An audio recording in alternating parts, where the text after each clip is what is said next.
Great. Thanks, Joanna. And good afternoon, everyone.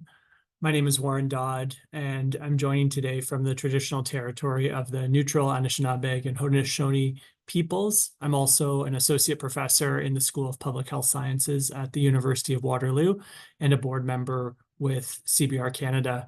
And it's my pleasure today to introduce the award winners, or the award winner and honorable mentions for the Excellence in Community Campus Research Partnership Award. As you can see on the screen, there's a list of the nominees that were considered for the award this year. So as a member of the adjudication committee this year and echoing some of the comments from Joanna, our group was incredibly impressed by the quality of the submissions we received. Research partnerships from coast to coast to coast are working collaboratively to address some of the most pressing social, economic, health, and environmental challenges in Canada. And what was notable about the group of nominees that we reviewed is that we observed a range of projects and programs working at various scales. And we were especially impressed to see partnerships working at a systems level that use the principles of community-based research to catalyze change across multiple communities or sectors. So first, it's my privilege to acknowledge the honorary mentions for this award. The first honorary mention is the Inner City and Wellness Program Research Partnership based in Edmonton, Alberta, which aims to improve the health and social outcomes for structurally vulnerable populations, including people who use substances, as well as individuals experiencing unstable housing or homelessness. The second honorary mention is the Youth Wellness Lab Research Partnership based in Toronto, Ontario, which aims to amplify youth voices in the design, development, and translation of research that impacts service delivery to improve youth outcomes. And together, these partnerships highlight and exemplify how community-based research can open spaces to inform meaningful action and change on pressing health and social issues within and across communities.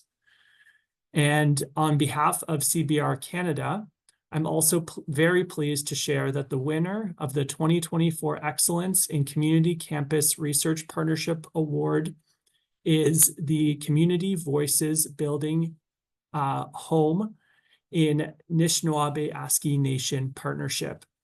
Our adjudication committee was excited to see the history and impact of this partnership in addressing housing needs and solutions across Nishnawbe Aski Nation, as well as the potential for this partnership to serve as an example for other similar initiatives across the country. And so presenting on behalf of this partnership is Michael McKay and Shelagh McCartney. Michael McKay is the Infrastructure and Housing Director at Nishnawbe Aski Nation, a political territorial organization representing 49 First Nation communities within Northern Ontario, and has been in the field of infrastructure and housing since 2000. Michael is originally from Bearskin Lake First Nation, which is a Nishnawbe Aski Nation First Nation. And Shelagh McCartney is a licensed architect and urbanist specializing in marginalized community development and housing. She's an associate professor at the School of Urban and Regional Planning at Toronto Metropolitan University and director of Together Design Lab, an innovative research and design lab exploring platforms that focus on contemporary interdisciplinary approaches to community and open territory design. So welcome, Michael and Shelagh. Thank you so much. I know that, Mike, you still have your mute on, just to note that we start to talk. Today, we're really grateful to share the work that we've done through our partnership and how that work was shaped by and led by community. Sorry, something's going on. There we go. Okay. Yeah, thank you. Thank you for the introduction. Thank you, Shelagh, for that. So Nishnawbe Aski Nation is a PTO, a political territorial organization that represents 49 First Nations.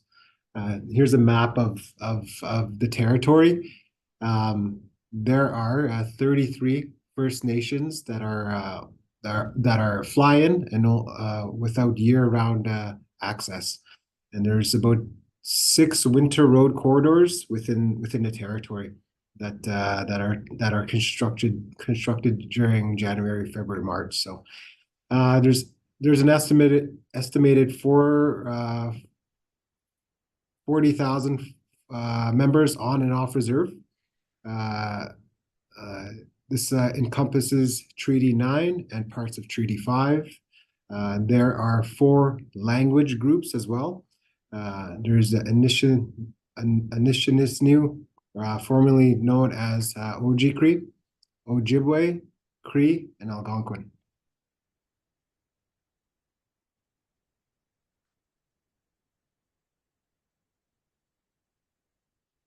So these images characterize the low-lying landscape with housing. The housing that's built adjacent to water in many of the NAN communities.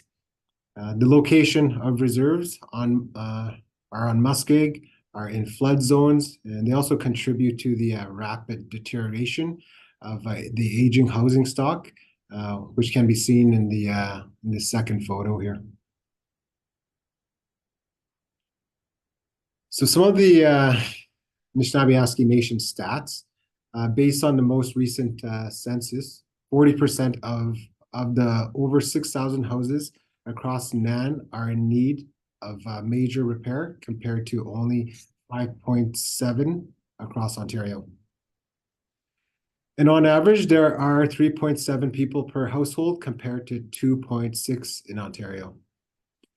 We know from the stats and our experiences, a significant amount of housing needs to be repaired or replaced in addition to new housing construction and subdivision expansion, and that overcrowding is a common struggle and common challenge for NAN members. The NAN Housing and Infrastructure Department is a small team with a diverse skill set, including architecture, engineering, waste management, fire prevention, and emergency management. We also have a number of projects that we've completed working at the community level to implement. We are experienced with many challenges of working in a remote fly-in setting. Some winter road access 3 months of the year, but depleting with climate change and the rest of the year. We have multiple ongoing partnerships with communities, tribal councils, and a variety of funding agencies. So Together Design Lab is an interdisciplinary team also. Planning, urban design, and architecture, along with long-term members of 5+ years specializing in appropriate and immersive engagement activities. We have full housing systems experience from design to governance and strategy.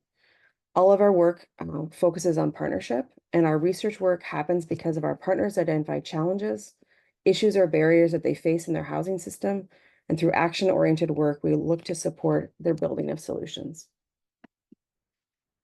The foundation of our partnership is based on shared understandings of the important role housing plays for individual and community well-being, as well as our shared values. Our partnership is a result of years of work of communication and effort that didn't just miraculously appear.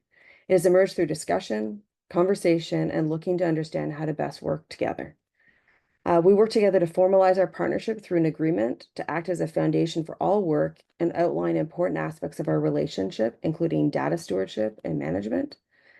And the model we are creating acts as a direct counter to the status quo we see beginning with government and extending into industry that disregards important beliefs of respect, listening, and community-led decision-making. These ways of working rooted in shared values is an important model for any campus and community-based relationships. And approaches need to be community-led and culturally appropriate to create solutions and amplify housing solutions to rebuild the system. First Nations are not stakeholders, they're leaders and partners. Working within a university or campus, there is a hierarchy. silos between and sometimes within departments, and embedded power relationships. These dynamics can translate into community partnerships where professionals may frame themselves as the experts who can bring solutions. Even community organizations can have their own challenges with department silos or being stretched thin. And when we work with communities, we must remember that they are diverse too. There are many perspectives and experiences that we do not always get shared or the same amount of space within them. So when we're thinking of Nishnawbe Aski Nation, it's a diverse territory by the size of France, with many different members, from youth to elders to community workers to women to professionals working within the area. However, it's through this connection and maintenance of partnerships that we're able to begin to remake and renew all of these relationships, to learn and support one another, and work to amplify a diversity of voices within community.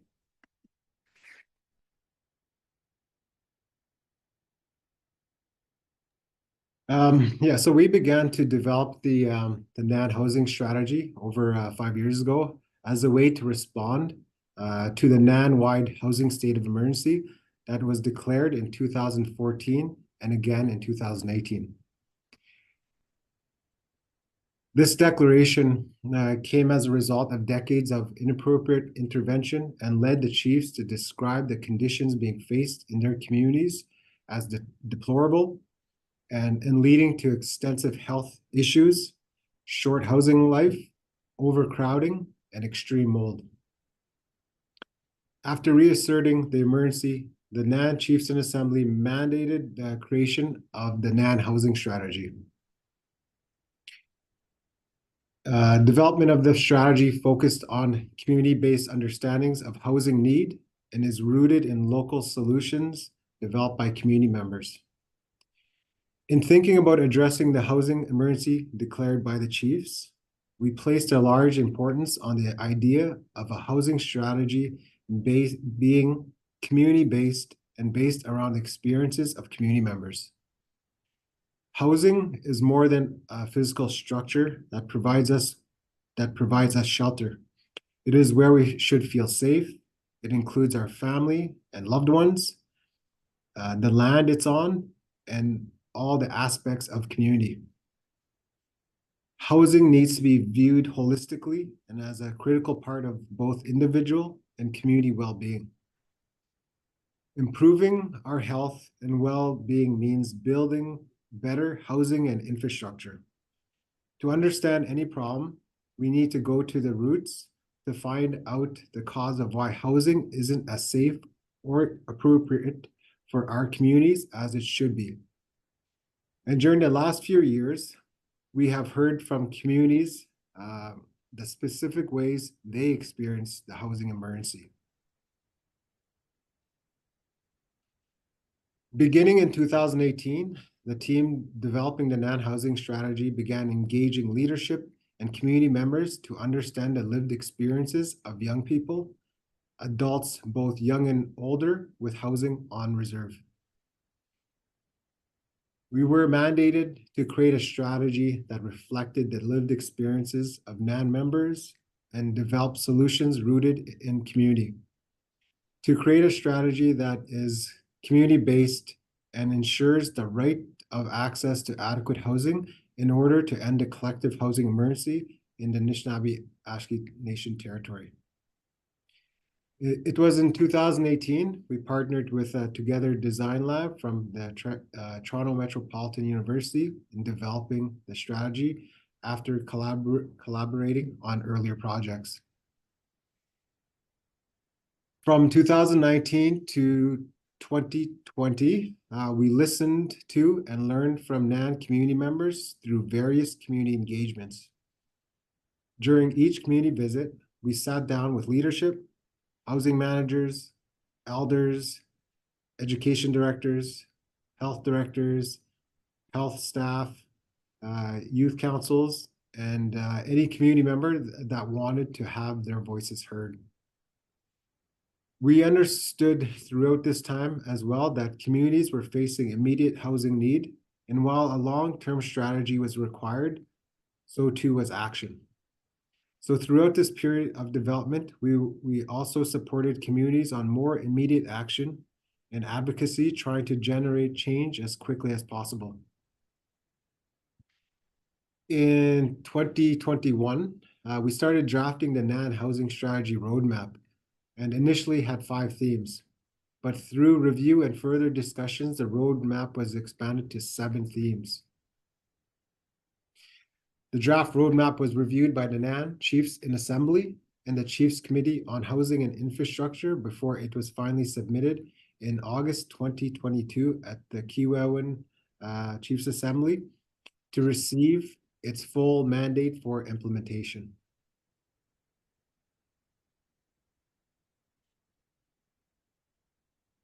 So falling under the strategy's vision to fulfill the human right of access to adequate housing and end the collective housing emergency in the Nishnawbe Aski Nation territory are 4 interrelated goals. Create inclusive, occupant-focused housing needs assessment tools and support the creation of community-based, long-term housing and infrastructure plans. Vision-appropriate housing and community designs to match the diverse needs within NAN communities. Create educational opportunities, professional development, establish skills training programs, and encourage inter-community mentorship programs in housing related fields. Develop policy alternatives by identifying opportunities in government agency programs and policies, alternative funding mechanisms.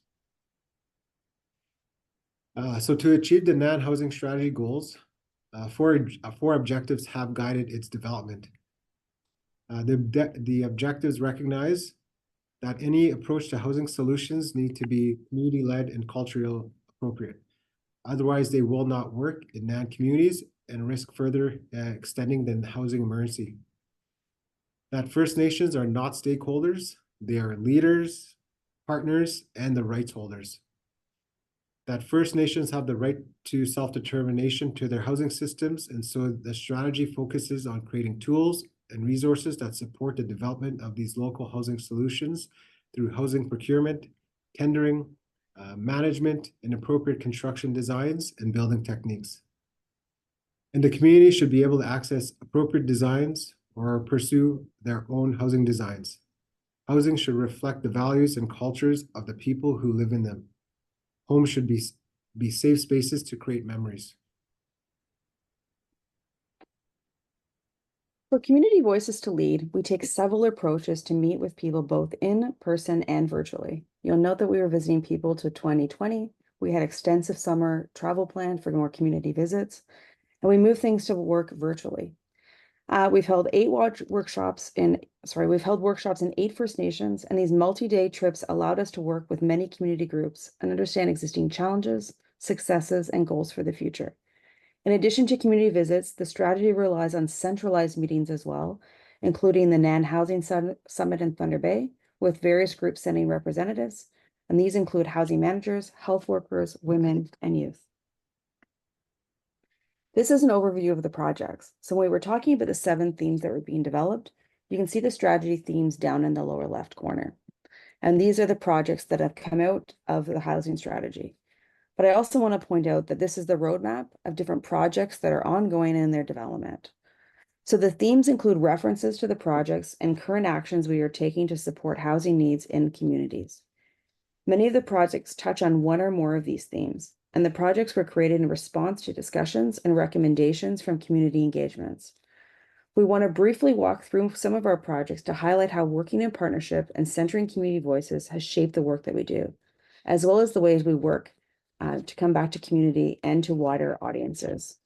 You'll note that some of the early work of Nibinamik Housing Partnership and the Yamatong Housing Project and our housing policy projects were the projects that allowed us to get to know each other. And then when we developed the NAN housing strategy, is how we were allowed to move together forward. So the first project we want to think of is creating a home for our youth, which we call CAFWay sometimes. And it emerged really as a response to community engagement work being undertaken as part of the broader NAN housing strategy. Working with Oshikigak Council, or All Young People's Council, the project was developed to understand the youth housing journeys and the ways different systems such as education, health, child and family services, and justice impact access to housing. From our 27 interviews with youth and a workshop hosted by the NAN Youth Gatherings, we learned about many of the challenges youth face addressing safe and secure housing in their community and in cities across Northern Ontario. We currently are finalizing the project recommendations from the Youth Council and other NAN departments to ensure we reflect the youth priorities and can amplify and support the ongoing work of NAN. And from that, there's a report in the works and almost completed.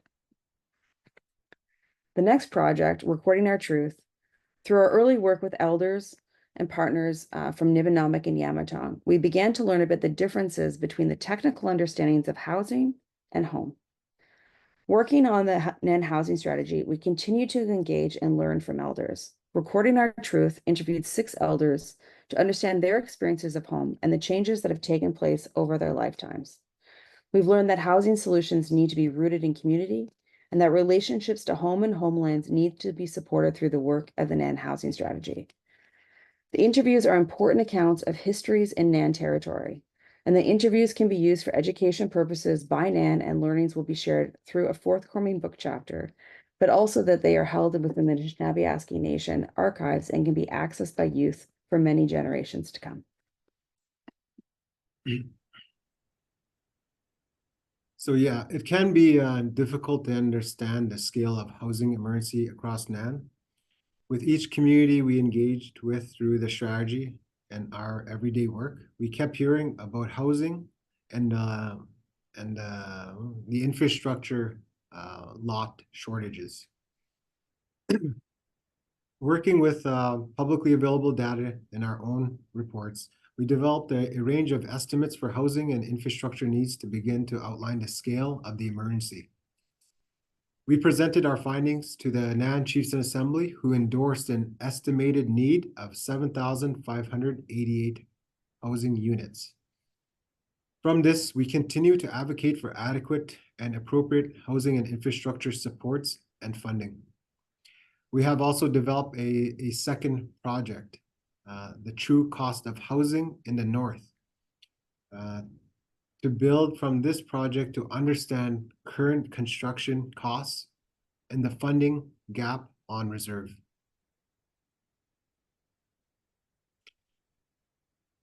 For decades, First Nations have shared that much of the housing built on reserve does not meet their needs or fit with the climate or geographies of their territories. Community-led designs for specialized housing in the North was designed to remove the high barriers for housing design changes through the co-creation of shovel-ready designs.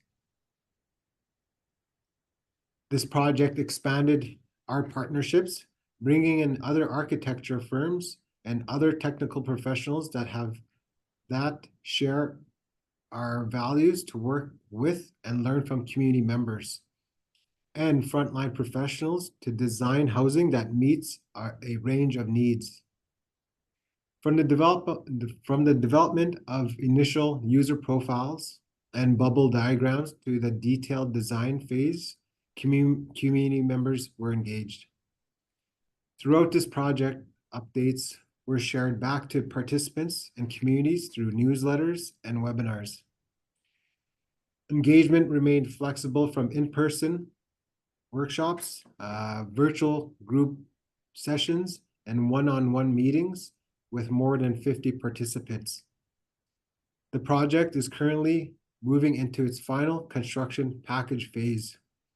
We plan to continue to host webinars and increase our knowledge sharing and support interested communities in building these co-created designs.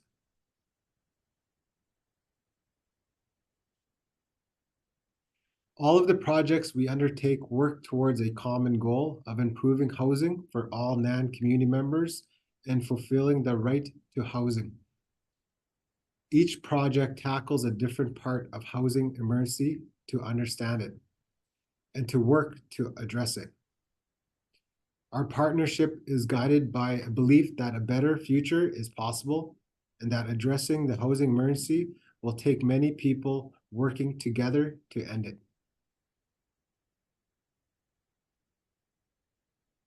In summary, Partnerships provide opportunities to work with people and in ways we haven't before, bringing the diverse backgrounds and skill sets to work towards a common goal.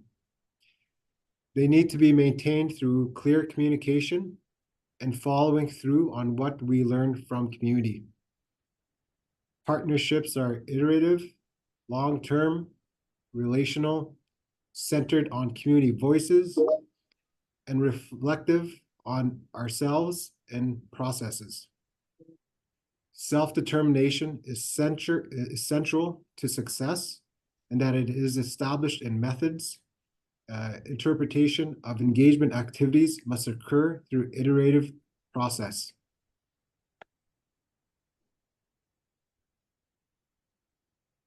Thank you very much for allowing us to share the projects we've been working on together. I think it's quite a range, and I hope that you've learned something more about our partnership and the ways that we work, and we welcome you to reach out to us, to Michael McKay and to myself, Together Design Lab, with any questions that you may have about our partnership. Thanks so much. Thank you.